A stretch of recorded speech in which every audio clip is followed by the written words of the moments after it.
நமது அனுதின மன்னா ஊழியங்களின் வாழ்த்துக்களுடன் இன்றைய நற்செய்தி தாராளமாக கொடுக்கப்பட்டது மற்றும் பகிரப்பட்டது. இன்றைய வேதாகம பகுதி சங்கீதம் 112. அல்லேலூயா! கர்த்தருக்கு பயந்து அவருடைய கட்டளைகளில் மிகவும் பிரியமாயிருக்கிற மனுஷன் பாக்கியவான். அவன் சந்ததி பூமியில் பலத்திருக்கும். செம்மையானவர்களின் வம்சம் ஆசீர்வதிக்கப்படும்.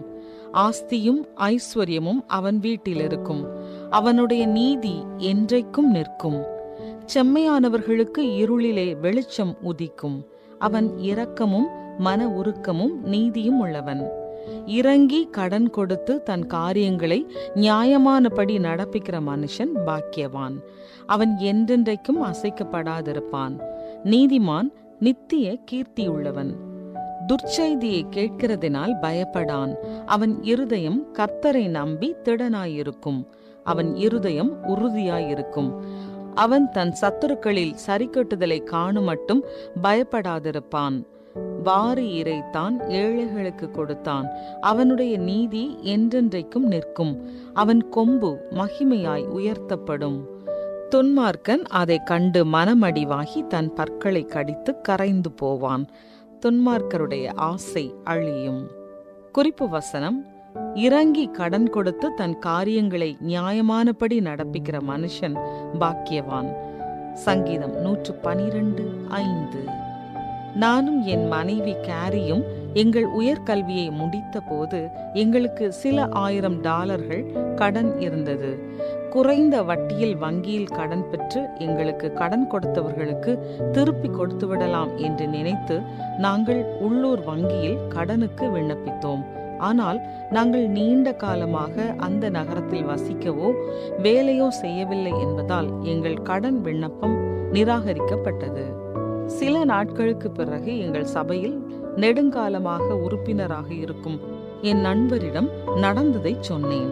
எல்லாவற்றையும் கேட்டுவிட்டு அவர் போகும்போது, நான் இதை என் மனைவியிடம் சொல்ல விரும்புகிறேன் என்று சொல்லிவிட்டு சென்றார். சில மணி நேரம் கழித்து அலைபேசியில் என் நண்பர் அழைத்தார். நானும் என் மனைவியும் உனக்கு தேவையான பணத்தை வட்டியில்லா கடனாக கொடுக்க விரும்புகிறோம் என்று அப்போது அவர் கூறினார். எனக்கு என்ன சொல்வது என்று தெரியவில்லை. அதனால் இல்லை, நான் என் கஷ்டத்தை உங்களிடம் சொல்லியிருக்க கூடாது என்று சொன்னேன். அப்போது அவர், நீ என்னிடம் ஒன்றும் சொல்லவில்லையே என்று சிரித்தவாறு கூறினார். அவர்கள் எங்களுக்கு இறங்கி அந்த கடனை எங்களுக்கு கொடுத்தார்கள். ஆகவே நானும் என் மனைவியும் எங்களால் முடிந்தவரை அவர்களுக்கு விரைவாக அந்த கடனை திருப்பிச் செலுத்தினோம். அவர்களின் இந்த தாராள குணத்திற்கு தேவன் மீதான அவர்களின் அன்பே காரணம் என்று நான் நம்புகிறேன். இறங்கி கடன் கொடுத்து தன் காரியங்களை நியாயமானபடி நடப்பிக்கிற மனுஷன் பாக்கியவான் என்று வேதாகமம் சொல்வது போல, கர்த்தரை நம்புகிறவர்களின் இருதயம் திடனாயிருக்கும், உறுதியாயிருக்கும். ஆகவே அவர்களின் வாழ்வில் நடக்கும் எல்லா நன்மைகளுக்கும் தேவன்தான் ஆதாரம் என்பதை புரிந்து கொள்வார்கள். தேவன் நமக்கு வாழ்வையும் மன்னிப்பையும் கொடுப்பதில் தாராளமாக இருக்கிறார். நாமும் அவருடைய அன்பையும் நமக்குள்ளவற்றையும் தேவைப்படுபவர்களுடன் பகிர்ந்து கொள்வதில் தாராளமாக இருப்போம். தேவன் உங்களிடம் எவ்வாறு தாராளமாக இருந்தார்? இன்று தேவையிலுள்ள ஒருவருடன் அவருடைய கருணையையும் தாராளத்தையும் நீங்கள் எவ்வாறு பகிர்ந்து கொள்ள முடியும்?